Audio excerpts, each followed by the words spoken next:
Isang maulang umaga sa inyo lahat dyan mga kapamumdi, mga master, mga kaaloy. Welcome back dito sa panibagong vlog natin. Ngayon mga master, meron tayong gagawin na sample, owning. Meron kasi ako sinusukatan doon sa Kalintong kahapon. So kailangan natin mag-submit ng sample ng owning window. Owning casement, isa lang naman yung materialis noon. Ito yung mga master, paano na. Ngayon, kumpletuhin natin. Lagyan natin siya ng screen. Tapos yung hamba nito, 1x4. Kasi yun ang pupwede doon sa screen na ginagawa natin. Na 798 series yung screen. So, ayan, hindi ko naman pinakita sa inyo yung pagka-symbol ito kahapon. Kasi siya na malakas ang ulan kahapon. So, madali lang naman ito symbol. Kung marunong tayo sa ang pagka-symbol ng owning. So, may idea natin. Madali na lang yun, di ba? Owning. Pag sinabing owning mga master, ulitin ko sa inyo. Pag ganon, bukas pataas yan ang owning. Pero pag pa-side na yan, pag ginaganyan na natin yan, ayan, tawag niya pa-casement. Casement window pa-side. Pag ganon, owning window. Di ba? So, isa lang ang proseso niyan. Isa lang ang paggawa niyan. Diba? So, ngayon, gagawin natin, lagyan natin siya ng screen. So itong screen din natin, prepare natin ito. Ngayon, lagyan na lang natin siya ng hinges. At 798 series yan. Yan o, tinanggal natin yung kabilang palikpik. May video na ako itong nauna. Sa mga gustong manonood na hindi pa napanood yun. O dito, ito na yung actual ito. Tuloy-tuloy natin video na yan para alam niyo kung paano ako gumawa ng screen ng yung iba kasi tinatapa lang dito, di ba? Aking kinakaltas yan. Tapos ang bisagra ko dito binabaon. So hindi mo makita yung mga rivets, di ba? Malinis tingnan. So ito. Ayan, ito yung bisagra natin na gagamitin. Pinakamaliit na bisagra. Ayan. Pang candy box. Kung alam niyo ba yung gumagata yung panglagay ng kindi, so yun ang gagamitin ng bisagra para halos hindi makita siya. So ano pala mga master, yung rivets pala natin ay kailangan natin ng putulan. Pero mayroon namang rivets din 1/4 lang ang haba. So wala akong stock kasing 1/4, so putulan lang, grinderan lang natin to. So prepare ko muna to. Putulin lang muna natin sandali kasi medyo matagal-tagal ito pagputol nito. Mabilis na kung may stock akong naubusan ng stock na 1/4. So dagdag ko lang pala mga kaaloy, kung wala kayong 1/4, ganitong gagawin ninyo. Paghanap kayong cladding or 1/4 na plywood, yan, tanggalin nyo yung pinakaano ng rivets. Tapos grinderin nyo yung dulo, yung kabila. Tapos ibalik nyo lang ito. Pagkatapos nyo grind, ibalik nyo dito sa kabila. Yan, pag ganyan. Kahit napupupin nun ng yan. Kung wala pa yung 1/4 kasi kailangan natin ng 1/4 na rivets, balik lang natin na ganun. So kung mayroon tayong mabilhan sa inyo dyan na 1/4, di mas maganda para hindi na kayo mabala. Diba?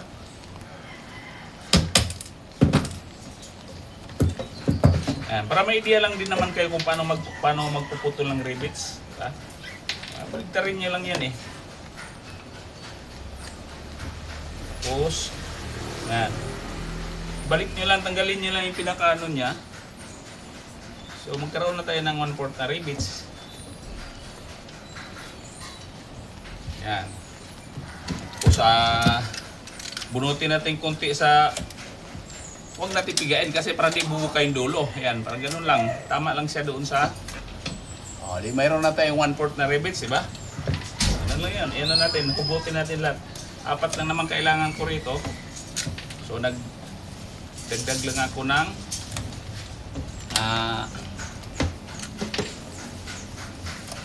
isa para in case na mawalan, meron din reserba. Abala lang ito mga ganito, pero meron na bibilhan yan sa supplier natin kapag maliliit ganitong size 1/4 to. Ayan. Mayroon na tayong 1/4 na rivets, di ba? I-compare mo yung natin. Yung ginawa natin, di ba? So, ganoon lang, para-paraan lang yan. Iba ang talent ng Pinoy, di ba? Kaya nga talentadong Pinoy, talentadong prombi tayo eh. So ngayon, yan na natin yan. Ito. Yan, set ko na yan. Nagdagdag lang ako dito ng 3/8 sa height at saka 3/8 sa lapad sa loob ng opening. 3/8 3/8 height, 3/8 sa lapad. So ito yung bisagra natin na pinakmaliit. Ibabaon natin ito dito. Ayan, bahala kayo kung anong distansya ang gagawin nyo rito. Pero ako, basta ano lang, tinatapat ko lang dito sa ng frame. Ngayon, bibiyakin natin ito ng grinder para bibiyakin natin ng grinder.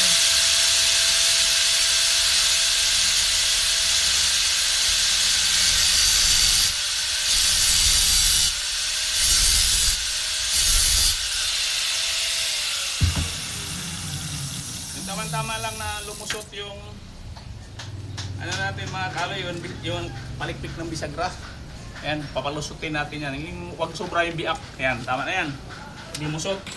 Yan, sa kabila.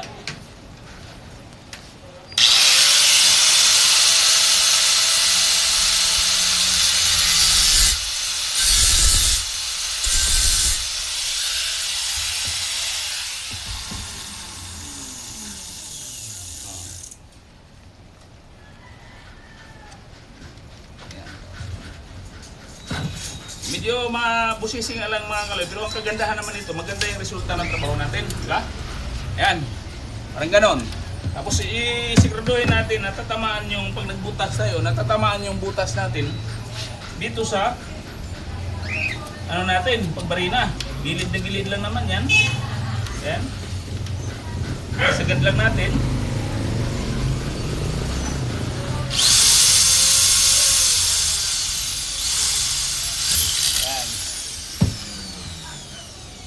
So ito na yung purpose, kaya tayo gumagamit ng maliit na maiksing rivets. Kasi pagka hinabaan natin yan, may tinga yung ano ko riveter umaulan kasi dali mga masira. Natinghan yung riveter natin. Tanggalin muna natin kasi natinghan kasi nag-uulan. Eh mga master, kailangan mayroon kayong ganitong langis para pang, di ba, matinga ano yung ano natin.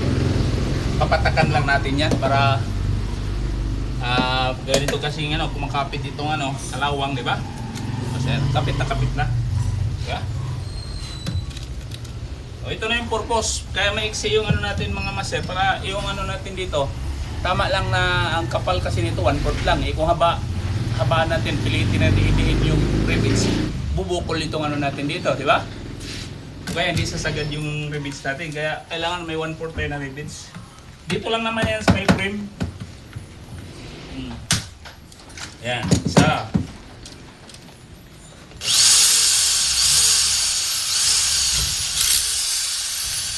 Lagi lang natin tansyahin at tatamaan yung butas natin. Kasi pagka hindi mo tatamaan yung ayan, di ba? Ayan, yung bisagra natin na napakaliit. So, di na halos makita yan. Ganon din dito sa kabila.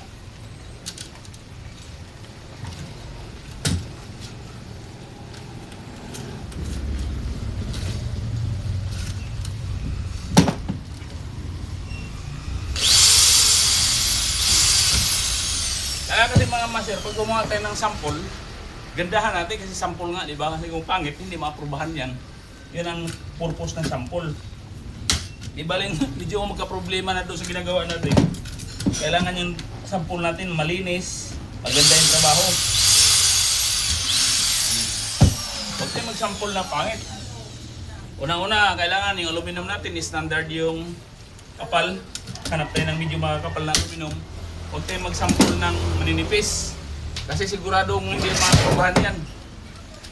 Ngayon, pagdating dito sa frame mga kaloy, ibaon pa rin natin yan. Yan, guhitan lang natin bisagra. Yan mga kaprumdi. Kuhitan lang natin yung bisagra dyan. Ibaon pa rin natin yung bisagra.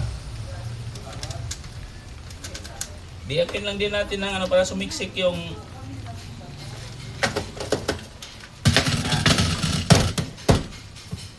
ano mo.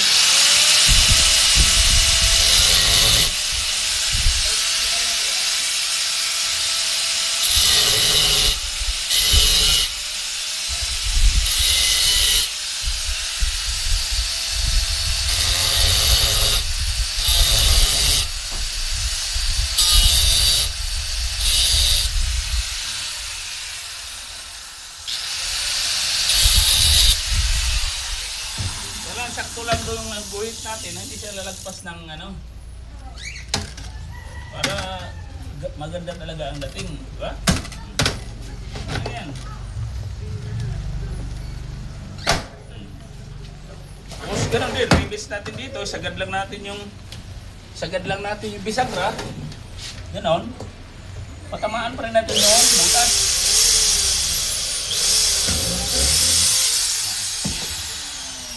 Kaya ito, pwede nang mahaba ang rivets dito kasi tubular ito.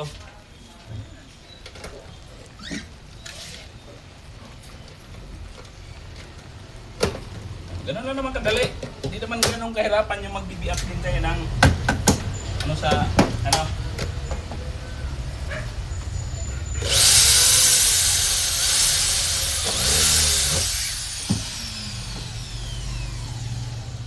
Di baling medyo kabusta siya basta may resulta na napakaganda yung trabaho natin, diba? Yung iba naman nito ginagamitan ng consel pero ang sisirain naman kasi noon yung frame natin kasi malambot na naman itong frame natin eh. So masisira kasi alam mo na yung consel, di-spring yan, di ba?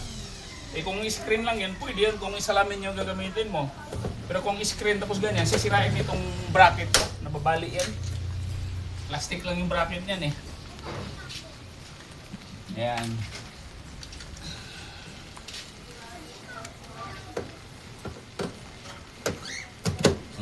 Ayan. Oh, ba? Saktong-sakto. Tingnan nyo, walang singaw yan oh. Oh. Tingnan nyo mga master, dyan sa gilid. Wala pang ano yan. Pero pag nilagyan natin dito ng ano mamaya, tawag dito yung magnet, lalapat yan. Medyo paling kunti, kung kaya na ng magnet yan. Pagdating dito sa may bisagra, oh, di ba? Kita nyo? Lapat na lapat yung aluminum. Ah, pagdating dito, wala siyang siwang. Eh, kaysa yung malalaking bisagra, magkaroon ng angat dito. Ito ang pangit. Kung compare nyo dyan, di ba? So, may nakikita naman kayo sa mga Facebook, ganun gumagawa, tinatapalan dito ng malaking bisagra. Tapos yung bisagra natin, kita mo. Kita nyo, di ba? Napakaliit. Halos hindi may kita.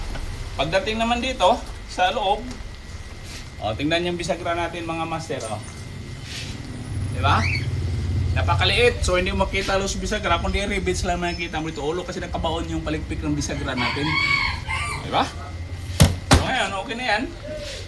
Lagyan na natin ng magnetic at saka handle. Ito yung handle natin. Ang kuplin dito sa kulay.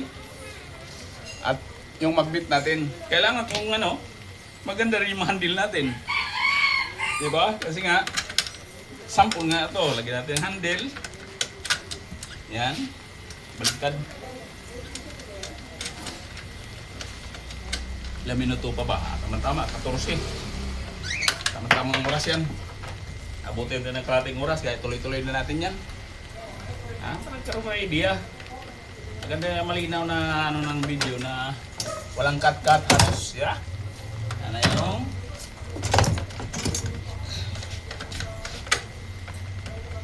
kung hard miss ang ano dito, mas maganda ito mga kalay, yung hard miss yung screen dito pag matagalan talaga, di ba? Pero kung i-require nila yun, nagkaroon ng screen, di yun ang gamitin ng screen. Yan. Tapos, magnet. Ito yung magnetic natin. Ito yung catches natin. Ilagay natin. I-ano natin ito. tornilyo.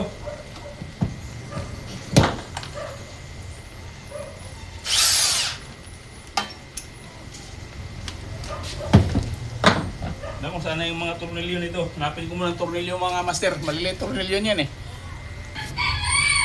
Dito na. Ayan, ito tornilyo na natin itong pinaka-plate niya dito sa frame.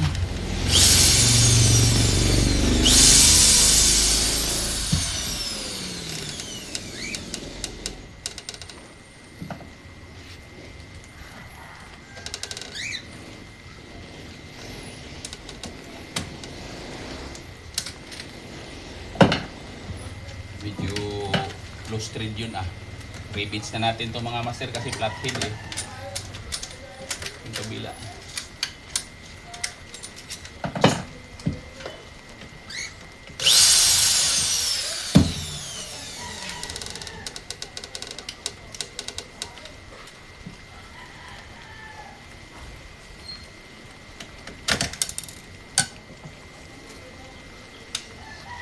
Pwede naman to i-rivets mga master, pero minsan kasi yung rivets kasi bubukol doon, tutukod siya no, at saka hindi dumidikit yung aluminum doon sa, hindi ganong dumidikit pag tumutukod doon sa magnet yung rivets. Alam mo naman yung rivets, umbok yung ulo nun, di ba? Yung tornilyo kasi dito steel, kapag ka di rin nakakatulong din dumikit sa magnet, kaya bira ako magre-rivets dito. Bukod na lang kung halimbawa nalulus straight okay. So kailangan natin i-rivets yun. Ano yung lapis? So kita natin kung saan na para tumapak. Saan natin i-pwesto yung magnet.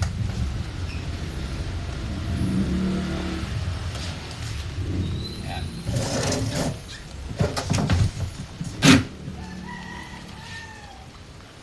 So tansyahin lang natin mga master, pag naglagay din ng magnet, maaabutin sa magnet, diba? Bahala na kayo, may adjuster naman to, kaya nga pa-oblong yung ano niyan. So tansyahin natin na anong kapal nung 1/2. 1/2 1/4 yung ano, so mga 3/8 ang ano, labi. Para abutin tiyak yung ano natin, magnet.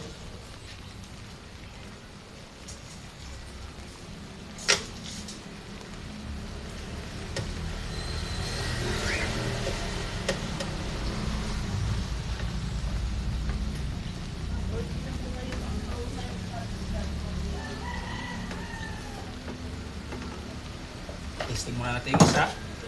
Abutin. Ayan. So, hindi umabot. Kailangan i-adjust natin. Palabas.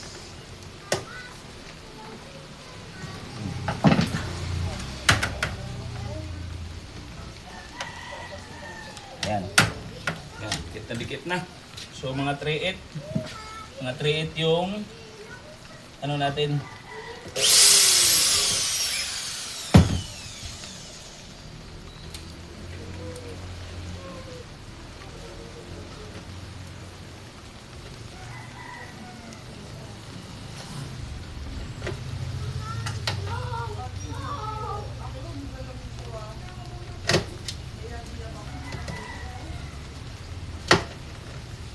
Hirap yung wala nang magnet yung ano natin. Pa yung bulag pa yung ano natin.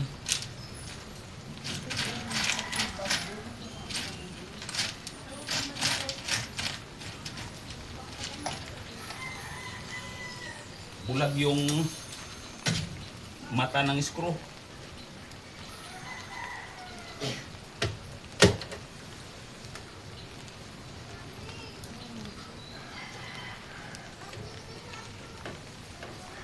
Labo na nga yung mata ng gumagawa. Pati pa yung ginagawa natin, bulag pa. Ayan.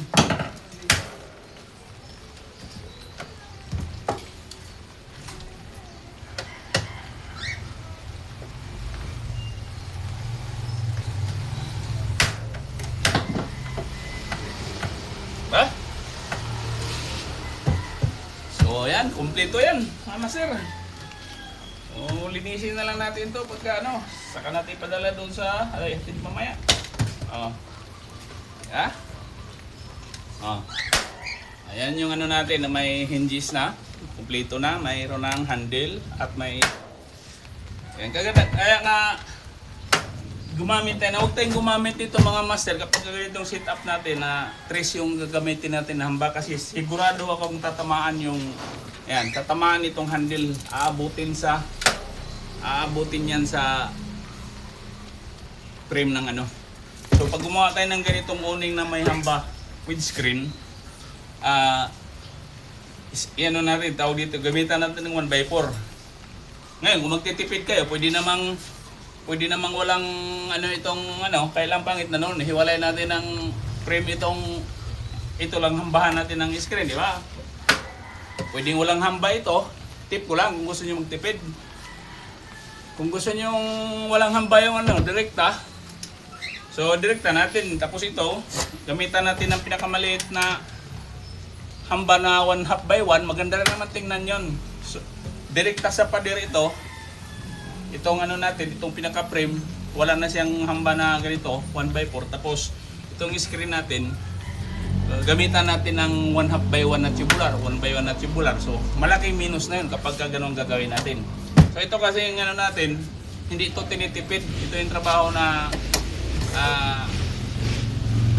kaya nga tayo nagsasample para maano, di ba? Huwag natin tipirin. Ito yung pang ano na presyo, magandang presyo. Pero pag nakasalubong kayo nagtitipid na customer, yun ang tip ko sa inyo. Huwag niyong hambahan yung ano natin. Huwag niyong hambahan yung owning natin. At saka itong screen natin, na hambahan nyo ng pinakamaliit na ano. Maganda rin naman tingnan yun kasi ginagawa ko na yun. So yun, hanggang dito na lang itong video mga kaloy. Sana nakatulong sa inyo. At muli, huwag niyong kalimutan na mag-subscribe. Pa-like and share na din para update kayo sa iba pa natin mga video tulad dito, no? Mga master. So, magpapaalam ng inyong from Dave Talentado. God bless us all sa inyong lahat yan. Bye-bye.